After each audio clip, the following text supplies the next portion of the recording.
everyone. My name is Hakim, and I'm here to tell you a little bit about data and about aquaculture. My presentation starts 10,000 years ago. Yeah, a bit drama, right? And 10,000 years ago is when they backdated, and they said this is when people, as a civilization, started to move into cities. And with this move to cities, we changed our way of foraging and hunting and gathering. We started to grow crops in our cities, near our cities. And this was the first agriculture revolution. It's called shifting cultivation. It's very technical. But the main thing that you need to know is that 10,000 years ago, we changed the way we think. From, we'll just get food whenever we can get food, to we'll get food when we want to get food.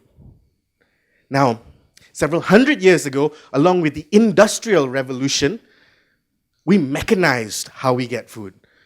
We started to introduce machines, and we started to deprioritize people power, horsepower, bull power.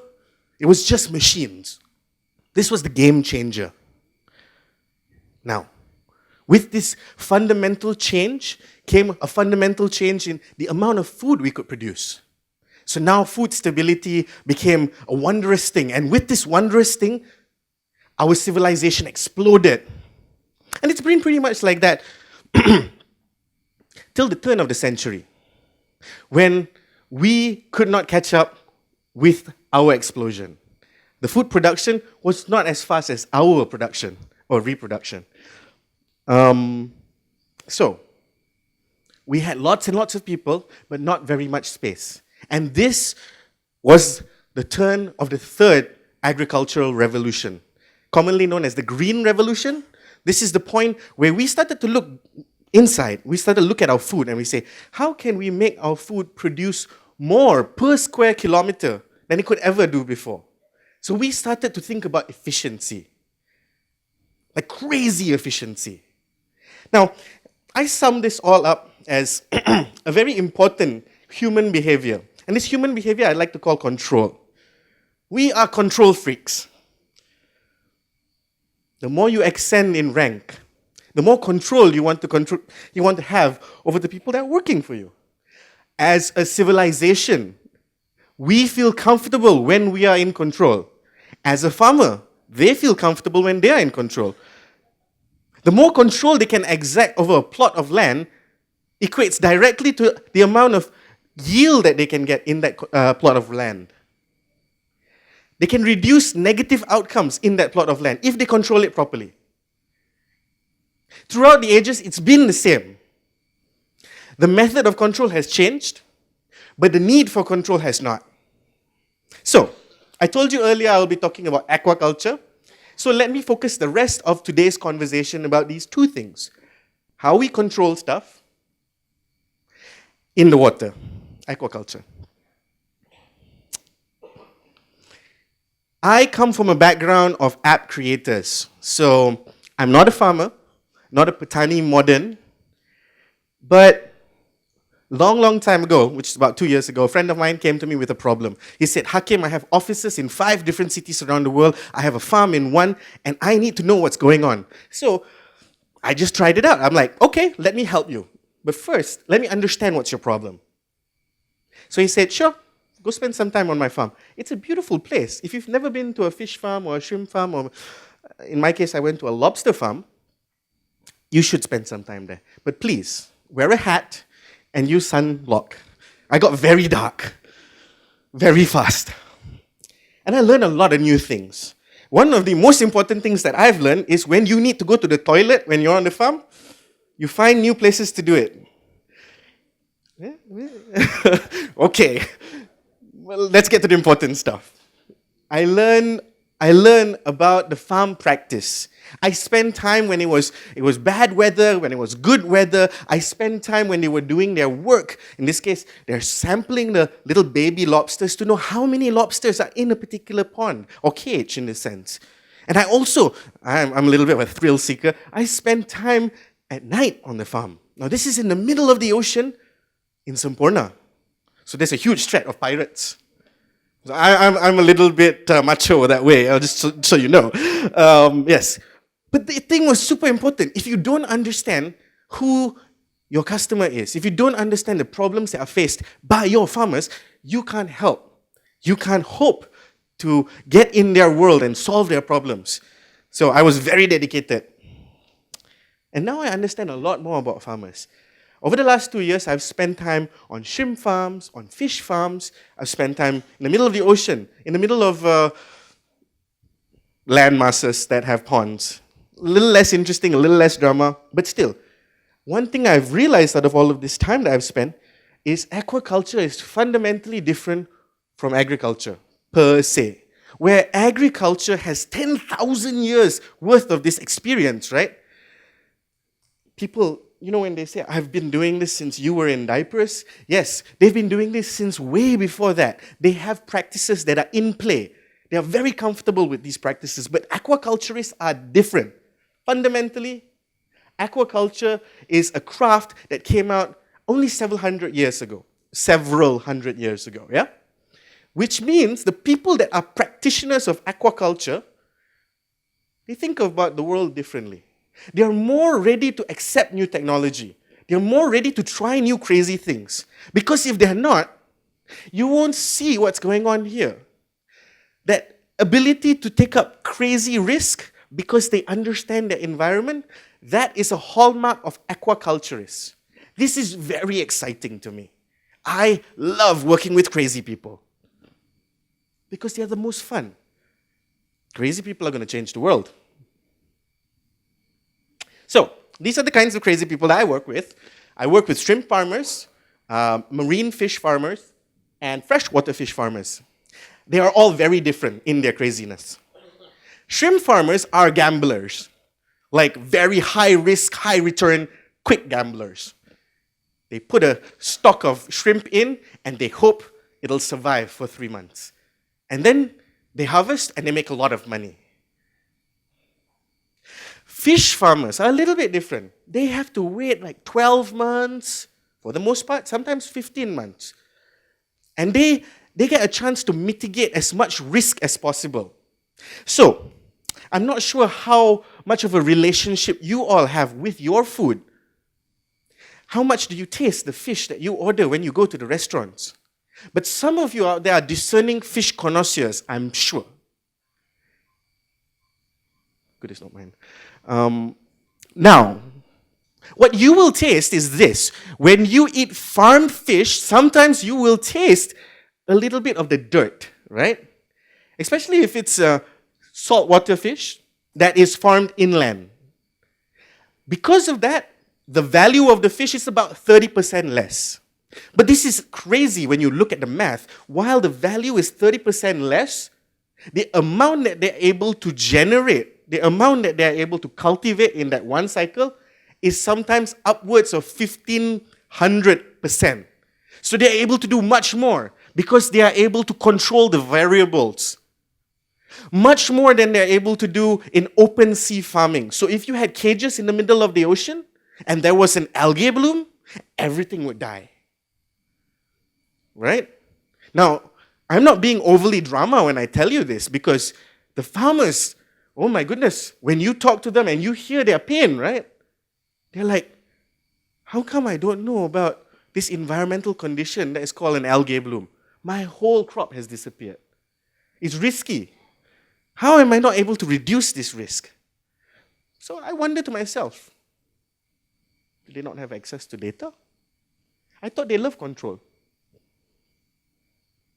Well, which brings me to my conclusion. Actually, I have more slides, it's not conclusion yet.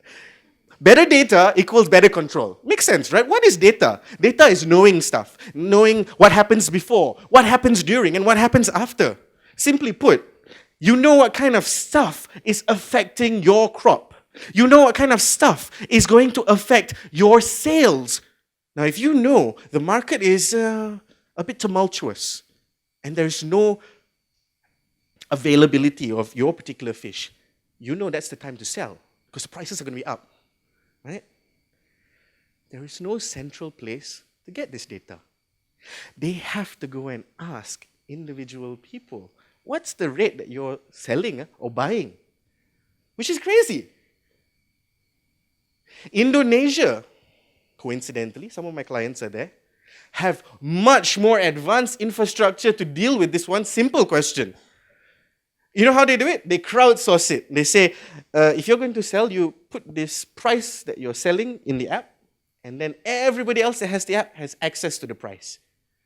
And the only way to access the app is for you to put the price of your selling. See, crowdsource data. Amazing, right? Okay, while that's amazing, it's not something I do now. I do a different kind of data. And the reason I got to answer this question, or this different data, I will show you in 3 slides. I asked the farmers, what do they want control over? Well, Hakim, if I can fix one thing, if I can be better at one thing, help me reduce my feed costs. Because for those of you that do not know, feed contributes to 60% of the cost of whatever you're selling. So for every $1 that they make on shrimp or fish, 60 cents is spent on feeding that fish or shrimp. It gets pretty crazy when you think about it, right? And this is where I started thinking about it. But how do you feed them now? I asked. And they said, well, I just take bags and bags of feed and I throw it into the water according to this preset formula that says every day my shrimp grow at a certain rate. Therefore, I need to feed them a certain amount of feed. Makes sense, right? Here's where the logic breaks down. What if there's 50% less shrimp in your waters? Because they can die and you'll never know. There are no great ways to know how many shrimp are inside a particular pond until you harvest it. It's very different for cows. When they're dead, you know. When shrimp die, they get eaten by other shrimp. When fish die, they don't float to the top. They sink to the bottom for days and days and days. And if they're not eaten, then they float to the top. It's difficult to be an aquaculture farmer. Is it worth it? Yes. But it's difficult. If you're talking about mortality, the best person to talk to would be freshwater farmers, freshwater fish farmers. By and large, they can sustain mortalities up to 70% of their overall farm and still be happy. How this works, I don't know. But they're so chilled about it. So they're like, I'll put some catfish in. I'll put some food in. 70% die. It's okay, got 30%. Can jalan. It's crazy. It's really, really crazy. If you think about that in the context of chickens or cows, AgroBank will never fund anybody. Let's be clear. Am I right? Mortality of 70% and you're still smiling? Seems like something that they need control over. And let me not paint a negative picture for everybody. I'm not saying that every freshwater fish farmer believes this. I'm saying that a surprising and scary amount of Malaysian freshwater fish farmers believe this. So we need to think about this a little bit. And a thing that is really becoming really, really important is how do I sell my fish or shrimp and make the most amount of money possible? And the answer is simple. Sell it outside of Malaysia. Because these are countries that are hungry for aquaculture. They are hungry for aquaculture that is not contain antibiotics. And they can only purchase when farmers are certified. So these 3 interesting things are where I base my business on. The ability to reduce food wastage, the ability to reduce mortality, and the ability to get those fish and shrimp and sell them for higher values. So I looked at the world. I'm like, okay, what's the world doing? I mean, I'm a classic Malaysian innovator. I look at the world and I see if I can copy something. The world is doing some interesting things with data. Let me start with that. This company sold for $1 billion US. So they must be doing something right. Let me tell you a little bit about what they do right. Okay? So they're called the Climate Corporation. You can check them out at climate.com. And what they do is they take reams and reams of data. At any given time, they're processing 500 terabytes of data. I can't even imagine how much data that is, but that's a lot. And what they do is they use this data to bet. And their bets look like this. They say, it's going to rain. It's not going to rain. And based on those bets, they go to farmers and they say, okay, based on our data, it looks like it's going to be good weather or poor weather. And we'll let you insure, we'll let you pay money to insure your crop. So if something bad happens, you instantly get money. They are so progressive when it comes to this. Think about that now, right? How much of Malaysian farming, how much of Asian farming is insuring against these unforeseeable circumstances? They are foreseeing these circumstances and insuring against it. So, the house always wins, but sometimes when you're insuring your crop, you reduce the amount of potential damage that you can take from a whole wipeout. Now, since they sold, they have been innovating tons and tons of things using data. It's fascinating. You must check them out. Another interesting one that I like, because I'm a little bit of a social justice kind of person. I've been building applications prior to this that are trying to make the world a better place. So when somebody makes the world a better place and they do it really well, I look at them and I respect them. So this, if you don't already know them, they're called the World Fish Organization. They have an office, their main office is in Penang. But nobody knows about them. I mean, I didn't know about them until I did.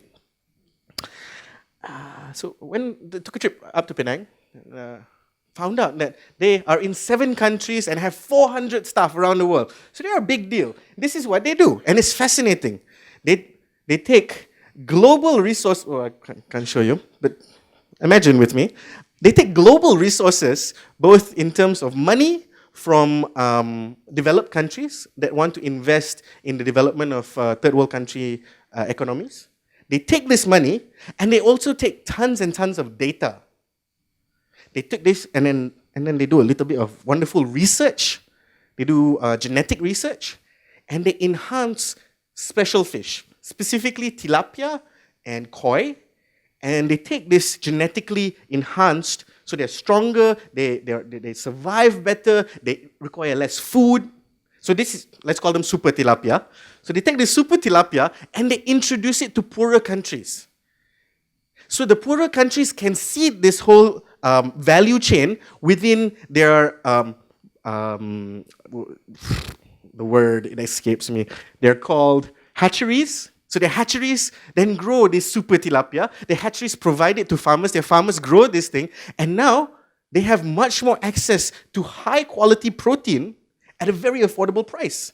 So this is fascinating. As far as data is concerned, they are constantly generating new data and they're constantly using this data to improve the quality of these 7 countries, the lives of these 7 countries, the livelihood of the people in these 7 countries. Yes, specifically. So that is an amazing usage of data, right? Data to make the world a better place. How is Malaysia using data though?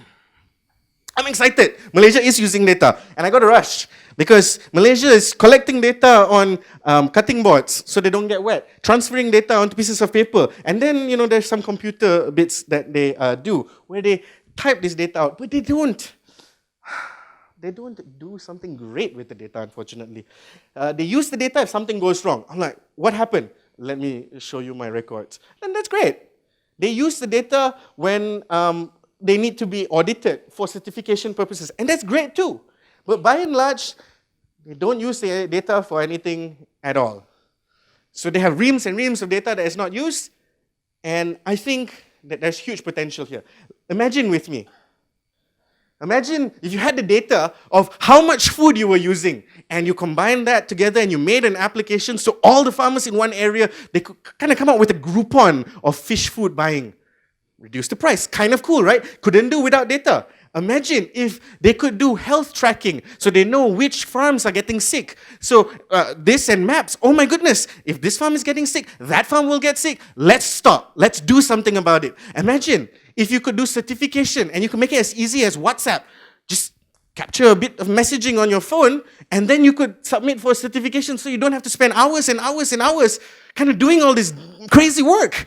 Well, the third thing is what I do. I'll tell you more later. Not that I have a lot of time. So this is our burning platform. This is the thing that we need to be focused on. Our food is not good enough. It needs to be better. If it's not good enough, these countries, they won't buy. If it's not good enough, everybody will be scared. And scared people are the worst. Because of these two organizations, Malaysian, that one, MyGap, Department of Fisheries, what's up? Okay. Amazing work that they're doing. Amazing, super amazing, but very complicated. They ask you for all sorts of kinds of data. They ask you about how is your fish health. They ask you how much food do you use. They ask you, are your employees happy? I'm like, how are you measuring this? They're not measuring this right now, so it makes it very difficult to submit for all of this certification purposes. And this is where I'm focusing on, okay? How do I make certification less painful? I'm not even kidding you. They have a parameter that asks you how many rats you captured. Yeah, my app does that, by the way, for certification purposes. So I want to make it easier to collect. I want to make it more accessible immediately, and I want to make it more traceable. So this will make people feel more secure. I'll tell you what I do. I build this app. It loads up on the cheapest Android mobile device. It allows farmers to put these devices in the hands of their farm operators. They collect data of all sorts of kinds of things that they do. When they don't know what to collect, they are given prompts. How many rats did you capture today? It's a thing. This data is immediately available to farmers as well as auditors. So the auditors don't have to keep bugging for data. And it makes everything super traceable. If you put antibiotics, you'll know when it happens. Well, let me conclude with this. I feel the future is very bright. Data will be available to everyone. And that means farmers will cooperate with farmers, farmers will cooperate with banks, insurance will be a thing. This is my future. The market will consolidate because currently, I just think the power dynamic in the market is just too unstable. And finally, we will become the leaders in trusted aquaculture because we can leapfrog whatever is going on in the rest of Southeast Asia. We have the ability to do this. I end by saying thank you for your time and reach out. Thank you.